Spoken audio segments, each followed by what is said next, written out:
Le podcast Athlète Entrepreneur, animé par Amélie Delebel, vous relate les différents parcours inspirants d'anciens sportifs ou sportifs actuels de haut niveau de différentes disciplines qui se sont tournés par la suite ou sont actuellement dans le milieu entrepreneurial. Des entrevues et reportages qui sauront vous motiver à atteindre votre plein potentiel. Le podcast Athlète Entrepreneur, des cheminements à découvrir. Bonjour à tous, ici votre hôtesse Amélie Delebel et je suis très heureuse de vous accueillir sur mon podcast Athlète Entrepreneur pour cet épisode 011. Athlète Entrepreneur est un podcast qui a pour but de motiver les athlètes ou anciens athlètes qui souhaitent se lancer en affaires. Pour cet épisode, je reçois le hockeyeur granbien Danick Malouin, le défenseur de 6 pieds 4 pouces qui a disputé plus de 200 matchs dans la LHJMQ avant de prendre la route du hockey universitaire avec Lakehead University et l'Université de Trois-Rivières, est maintenant professeur depuis 2 ans. En plus de continuer à pratiquer son sport préféré au sein des Marquis de Jonquière dans la Ligue de hockey nord-américaine, Danick est cofondateur du camp Performance N2 qu'il tient avec son frère Jérémy, qui est aussi son coéquipier avec les Marquis. Également, mon invité du jour est le propriétaire de l'organisation des Bisons 3A qui est basée à Granby. Sans plus attendre, je vous laisse à cette entrevue. Bonne écoute! Je suis actuellement avec mon invité du jour, Danick Malouin, cet ancien défenseur de la LHJMQ qui a également évolué au niveau universitaire. Il a lancé son camp de hockey, camp Performance M2 avec son frère Jérémy et il est également le propriétaire des Bisons 3A, également situé à Granby. Alors sans plus attendre, on va discuter avec lui. Alors salut Danick! Bonjour, ça va bien? Ça va très bien, toi? Oui, ça va bien, merci. Parfait. Alors, on va commencer tout de suite avec ma première question. Donc, est-ce que tu pourrais nous raconter un peu ton parcours de hockeyeur, de tes années au hockey mineur à aujourd'hui, en fait, donc, de ton passage à la Ligue nord-américaine de hockey? Oui, bien en fait, c'est ça, évidemment, là, j'ai joué tout mon hockey mineur là, dans la région de Granby, évidemment, là, dans le double lettre. Et puis, par la suite, j'ai joué quelques games au midget 3 quand j'avais 15 ans. Je me suis fait retrancher, puis j'étais allé jouer au midget espoir à Drummondville. Heureusement pour moi, en fait, là, ça m'a permis de me faire voir avec le midget espoir de Drummondville. Je me suis fait repêcher junior majeur à l'île du Prince-Édouard. Donc, j'étais arrivé là-bas à 16 ans en pensant pas nécessairement faire l'équipe. Puis, finalement, à ma grande surprise, là, j'ai fait l'équipe à 16 ans. Donc, j'ai joué 2 années et demie à l'île du Prince-Édouard. Par la suite, j'ai joué avec mon frère à Bathurst, justement, mon frère Jérémy Malouin, à Bathurst pendant 1 an et demi. Et puis, à mon année 20 ans, j'ai appartenu avec les Remparts de Québec. J'ai pas joué là. J'ai appartenu aux Remparts. Par la suite, je me suis comme fait échanger à 20 ans à Bécomo, où est-ce que j'ai joué. Rendu dans le temps des fêtes, là, la période de transaction, il y avait plus de place pour moi. Donc, finalement, j'ai pris la décision d'aller en Colombie-Britannique, plus précisément dans Nanaimo. Puis finalement, ça a comme terminé ma carrière junior comme ça. Lorsque je suis arrivé après ça à 21 ans, je voulais jouer universitaire. J'avais pas vraiment d'option au Québec parce que justement, je m'étais peut-être fait moins voir là, du fait que j'avais joué dans les Maritimes et puis par la suite, en plus en Colombie-Britannique. Et puis finalement, j'avais ce que j'ai fait en fait, c'est que j'ai eu des offres dans les Maritimes. J'ai aussi un offre à Thunder Bay en Ontario. Et puis cette offre-là, écoute, elle était très alléchante. Donc j'ai pris la décision d'aller jouer là-bas. C'était une très belle expérience, mais c'est sûr que j'étais loin de la maison, j'étais tout seul de Québécois. J'étudiais dans un programme qui m'intéressait, mais que je n'étais pas trop certain si j'étais capable de revenir au Québec et évidemment l'utiliser plus tard. Donc, ce que j'ai pris comme décision, là, en sachant que les Patriotes à l'UQTR avaient de la place à la défense, j'ai pris la décision d'aller jouer là-bas. Fait que je suis comme revenu au Québec, je me suis rapatrié ici pour jouer avec les Patriotes. Et puis, en fait, lorsque je venais avec les Patriotes à la base, c'était Gilles Bouchard qui était l'entraîneur. Et puis, je pense que ça l'aurait très bien cadré là. Puis, dans le fond, quand l'année a commencé, Gilles a pris le poste avec Rouen Noranda au junior majeur. Marc-Étienne Hubert est arrivé. Donc, ça l'a très bien été avec Marc-Étienne aussi, mais c'est sûr qu'il y avait peut-être une autre philosophie, une autre vision pour moi. Donc, après une saison et demie, là, je jouais pas beaucoup. Sachant que mon frère était dans la Ligue nord-américaine, puis il m'en a parlé évidemment beaucoup. Là, j'ai pris la décision d'essayer ça, cette ligue-là, qui était autant que j'en entendais du positif de mon frère que j'en entendais du négatif, comme malheureusement bien des gens là, dans les médias. Fait que finalement, j'ai décidé d'aller jouer pour le Marquis de Jonquière. Puis encore aujourd'hui, là, je regrette vraiment pas ma décision. Je pense que c'est une très, très belle expérience. Puis c'est une super belle ligue qui me permet qui m'a permis en fait de pallier études et hockey, maintenant qui me permet de pallier travail, donc et petite carrière d'entrepreneur et évidemment jouer au hockey. C'est parfait. Puis, dans ce parcours-là, en fait, est-ce qu'il y a eu un moment vraiment plus difficile ou as-tu des regrets quelconques justement en lien avec ta carrière? Ben écoute, c'est sûr que c'est une question qui est drôle souvent posée parce que c'est bien rare qu'il n'y ait pas un athlète qui n'a pas des regrets. Tu sais, dans un sens c'est pas nécessairement des regrets comme peut-être des choses que j'aurais faites de façon différente. Ça reste que j'ai apprécié et j'ai tripé dans tout ce que j'ai fait, tout ce que j'ai vécu. Y a-tu eu des hauts? Oui. Y a-tu eu des bas aussi? Mais c'est sûr que, tu sais, je regrette rien, mais c'est sûr qu'il y a des choses que j'aurais fait différemment. Comme par exemple, il y a deux choses en fait là, que peut-être j'aurais fait différemment, qui était la première à 16 ans. Si c'était à refaire, je serais peut-être revenu midget 3 à Magog à la place de rester à 16 ans à l'île du Prince-Édouard pour me permettre de me développer un petit peu plus parce qu'à 16 ans, j'avais pas joué beaucoup. Puis mon autre chose, en fait, là, c'est soit d'avoir continué à Tonne 2B puis de terminer mon bac là-bas ou d'être venu directement peut-être à l'UQTR là, à la base, là, puis m'assurer de faire l'équipe là au début pour par la suite peut-être avoir la chance d'aller jouer une année ou deux en Europe, ce que j'ai malheureusement pas eu la chance de faire parce que lorsque j'ai terminé mon bac, là, j'avais 27 ans, donc c'est sûr que de ce côté-là, il était temps pour moi de peut-être envisager le marché du travail, que peut-être aller jouer un an ou deux en Europe puis revenir ici à 29-30 ans avec pas nécessairement avoir commencé ma carrière. OK. Puis, en même temps, ça a bien fait les choses parce que tu as lancé justement le camp performance en M2 avec ton frère Jérémy. Ça fait déjà quand même plusieurs années. Comment ça s'est décidé, en fait, ce projet-là? Puis, quels ont été justement les défis, les étapes au cours de ce processus? Oui, ben en fait, écoute, c'est arrivé, ça faisait longtemps qu'on en parlait. On avait, depuis qu'on était tout jeune, on avait fait plusieurs écoles de hockey avec un monsieur qui s'appelle Pierre Labrec, qui vient de Granby, que lui, il nous amenait un petit peu n'importe où, autant au camp qu'il faisait dans la région ici à Granby qu'autant dans le camp qu'il faisait à Montréal. Puis, lui, il a comme pris un cheminement qui était différent, là, qui était un business dans la glace synthétique et puis dans l'entraînement. Puis on se disait que c'était peut-être une belle opportunité pour nous de lancer le camp vraiment sur la patinoire, d'offrir en fait un même type de choses que lui faisait auparavant, mais qu'on le mette évidemment à notre image un petit peu. Puis il y a des gens qui nous en avaient parlé, ils nous ont dit ouais, écoutez, on était intéressés, il y avait des programmes de hockey qui nous ont dit écoute, on va vous épauler, on va essayer de vous référer nos joueurs. Puis la première année, quand on l'a parti, on s'enlignait vraiment plus pour l'entraînement hors glace. On s'était dit, écoute, on va aller plus dans l'entraînement hors glace, voir qu'est-ce qu'on est capable de faire avec ça. Puis on avait loué de la glace un petit peu. Puis, écoute, la première année, on avait eu, si je me trompe pas, là, c'est 13 jeunes à l'extérieur, comme en hors glace. Mais lorsqu'on est arrivé pour louer les glaces qu'on avait prévu de louer, à la base, on avait loué 4 pratiques. Puis la première pratique, quand on a embarqué sur la glace, on avait 34 jeunes.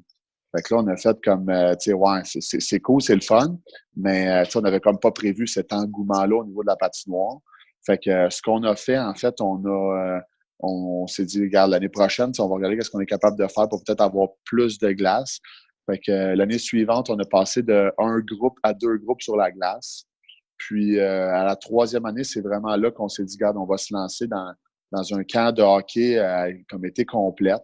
On essayait de trouver un concept qui était peut-être différent aussi des écoles de hockey normales là, qu'on voit d'une semaine de temps. Donc, on s'était dit, qu'est-ce qu'on peut faire pour être capable d'attirer les gens, mais de trouver un concept qui est différent. Donc, ce que nous, on avait pensé, c'est la première année, la 3e année, mais en fait, la première année qu'on a vraiment eu la glace tout l'été, ce qu'on a fait, c'est qu'on s'est dit, on va mettre notre camp sur 6 semaines. On va partir nos groupes, mais ça va être des groupes isolés. Fait que dans le fond, exemple, je ton fils est bantam, donc ses pratiques sont le lundi, le mercredi, de 2 heures à 3 heures, ou là, c'était 1 heure et demie dans le temps, fait que c'était, mettons, de 2 heures à 3 heures et demie. Ben automatiquement, tu venais porter ton fils puis tu venais le rechercher. Là. Donc, c'était pas comme un camp que tu emmenais ton enfant le matin, tu le laissais là toute la journée puis tu venais le rechercher à 5 heures le soir. Donc, c'était risqué un petit peu avec le marché qu'on a dans notre région, mais ça a très bien fonctionné. Puis là, année après année, on a comme continué à développer des choses qui étaient différentes. Puis c'est beaucoup de ces d'essais-erreurs. Tu sais, il y a pas de recette magique. Tu regardes ce que tu es capable de faire, tu tentes des choses. Il y a des choses qui fonctionnent, il y en a d'autres qui fonctionnent moins. Puis par la suite, là, tu t'ajustes là, d'année en année en espérant que les gens apprécient le produit que tu offres, puis en même temps, tu sais, que tu veux grossir un petit peu là, ta petite bébelle. Là. Parfait. Puis en plus justement du camp M2, tu es aussi propriétaire des Bisons 3. Donc, de ce que j'ai compris, une organisation plus du hockey de printemps. Est-ce que tu peux nous en expliquer un peu plus justement sur les Bisons? Oui, ben en fait, c'est ça. C'est arrivé. Écoute, je peux dire à peu près en même temps que le camp de hockey, c'est que ce qui est arrivé, c'est qu'il y a une organisation de hockey de printemps qui a ouvert dans notre région, qui s'appelle les Bisons 3A, comme tu m'as mentionné. Puis il y a des gens qui nous avaient approchés, mon frère et moi, pour qu'on coach chacune une équipe. Puis la première été, on avait coaché 2 équipes. En fait, il y a une équipe, moi, j'étais entraîneur-chef, mon frère était assistant. Puis l'autre équipe, mon frère était entraîneur-chef, puis moi, j'étais assistant. On avait comme cédulé tous les tournois, les mêmes tournois, autant là, pour moi que pour mon frère. Puis ce que ça avait donné, c'est qu'au final, on avait été capable de coacher 2 équipes. On avait mis notre expérience, mais on avait trouvé que c'était beaucoup. Fait que l'année suivante, on aurait pris juste une des 2 équipes, ce qu'on a fait pendant 2 ans. Et puis, à la 4e année, il y avait un des propriétaires, des actionnaires, en fait, de l'organisation qui quittait. Puis, il y a quelqu'un qui m'a approché puis qui m'a dit, écoute, es-tu intéressé à peut-être embarquer? Un peu naïf là-dedans, je savais pas trop dans quoi je m'embarquais. Je vois, tu sais, je vais venir voir. J'ai été à un meeting, puis là, ouais, de fil en aiguille, j'ai comme embarqué là-dedans. Au début, mon rôle, on était 4 actionnaires. Donc, au début, mon rôle était uniquement là, de trouver des équipes, d'être capable de trouver le moyen de développer des équipes au niveau de notre région. Et puis, ce qu'on a pensé, mais en fait, ce que ça m'a permis de faire, en fait, c'est de devenir entraîneur-maître du hockey mineur à Granby. Donc, en fait, je m'implique au hockey mineur en début de saison. Pendant les leçons mag, en fait, ce que je fais, c'est que j'aide les entraîneurs à bien partir leurs jeunes, à bien enseigner certaines techniques fondamentales du hockey pour leurs enfants. Et puis, moi, en même temps, ça me permet d'avoir une visibilité, autant pour mon camp que pour, évidemment, mon organisation. Fait que c'est là que j'étais capable de trouver des entraîneurs qui étaient peut-être aptes à coacher mes équipes de hockey de printemps, mais aussi qu'il y avait des joueurs ou quoi que ce soit, des fois que je voyais, puis que je disais, lui, il a un beau potentiel, donc on va regarder si on n'est peut-être pas capable de jouer dans une équipe. Et puis, de fil en aiguille, il y a 2 ans, il y a 2 des actionnaires qui ont quitté. Les 2 ont quitté parce qu'en fait, ils ont des business personnels aussi. Et puis, leur business est en train d'exploser. Donc, il n'y avait pas vraiment de temps pour s'occuper de ça. Et puis, même principe avec mon autre partenaire qui était Patricia Lefebvre l'année dernière, qu'elle a suivi son conjoint dans une aventure au niveau de sa business. Puis, la business grossit tellement qu'elle a de moins en moins de temps. Donc, ça m'a permis, là, en dedans de, je te dirais, 4 ans, là, de tomber de 4 actionnaires à maintenant toute seule. Fait que là, je roule la business un petit peu toute seule. Donc, je suis sur le volant du chauffeur, puis j'essaie de voguer ça là, du mieux des capacités. Puis pour les prochaines années, donc c'est quoi justement tes objectifs avec autant les Bisons que le camp avec ton frère? Puis est-ce que tu as également même d'autres projets en tête? Oui, ben en fait, là, c'est sûr que dans la vie de tous les jours, je suis quand même un enseignant aussi. Là, fait que c'est sûr que ça prend la majorité de mon temps. Puis les gros des gens sont comme ouais, tu sais, c'est le fun, tu fais ton camp, tu fais ton ouais, mais tu sais, à la base, je suis un enseignant, puis je vais rester un enseignant quand même. Tu sais, c'est comme mon plan A, ma sécurité d'emploi, ma sécurité de vie. Cela dit, par exemple, c'est sûr qu'on a plusieurs projets au niveau autant au niveau du camp M2 que des Bisons. Au niveau du KM2, en fait, cette année, on a un nouveau projet pilote qui est comme, là, cette année, on fait comme, on va appeler ça l'Académie M2. L'Académie M2, en fait, ce qu'on fait, c'est que ça va être une semaine d'école de hockey. Après nos 4 semaines de camp qu'on va faire, on a une semaine d'école de hockey vraiment plus typique, là, camp de jour. Donc, ça va être notre première expérience à ce niveau-là. J'ai hâte de voir qu'est-ce que ça va donner, les réactions aussi des gens. Donc, ça, c'est ça. Mais évidemment, on a encore plein d'autres projets là, au niveau du KM2 qu'on va être capable de sortir là, probablement en août-septembre pour quelques-uns, et puis d'autres là, qu'on va être capable de sortir là, au courant de l'année prochaine pour évidemment l'été 2020, si tu veux. Et puis, pour ce qui est des Bisons 3A, en fait, ben, c'est sûr que mon objectif numéro 1 est évidemment d'aller chercher le plus d'équipes possible dans ma région, donc de continuer à grossir. Mon objectif, c'est aussi peut-être d'aller chercher des équipes de l'extérieur. J'ai commencé tranquillement à investir dans des régions plus éloignées, là, au niveau évidemment du Saguenay, parce que j'étais à Jonquière à tous les fins de semaine, mais aussi dans le Bas-Saint-Laurent et puis en Abitibi un petit peu. Donc, on regarde ce qu'on est capable de faire. On essaye de lancer des perches ici et là pour voir si on n'est peut-être pas capable de grossir l'organisation comme telle. Puis, évidemment, en grossissant l'organisation, mais ça nous permet, en fait, au Bison d'avoir des plus gros tournois. On a 2 événements cette année qui sont les 2 premières fins de semaine de mai, une à Granby et puis une au complexe Isatis à Saint-Hyacinthe. Et puis, nos challenges Bison, en fait, là, ça nous permet d'avoir plus d'équipes. Donc, c'est sûr que de ce côté-là, c'est sûr que c'est très intéressant là, d'être capable de grossir notre organisation. Puis en même temps, ça nous permet d'avoir plus d'équipes à nos tournois. Donc, de ce côté-là, c'est très intéressant. En effet, beaucoup de projets, tu te gardes occupé. Je m'excuse. Non, ouais, effectivement, c'est ça. On est toujours très occupé, puis on aime ça. J'aime ce que je fais, mais c'est ça, c'est sûr que ça me garde bien occupé là, au niveau du hockey. En effet. Pour terminer l'entrevue, je voulais juste te poser des petites questions en rafale. Alors, ma première, c'est quelle est la chose la plus importante que le sport t'a enseigné? La chose la plus importante que le sport m'a enseigné à la base, c'est des valeurs de famille, c'est des valeurs de travail, puis c'est des valeurs aussi de respect. Je pense que c'est les 3 choses que ça m'a inculqué le plus. C'est sûr qu'au niveau de la famille, oui, c'est des valeurs familiales. Du fait, autant d'être parti loin à un très jeune âge, puis de me rapprocher énormément de ma famille, d'être près de ma famille, mais autant aussi avoir comme un sentiment d'appartenance au niveau de mon équipe, au niveau d'une famille. C'est quelque chose de très important.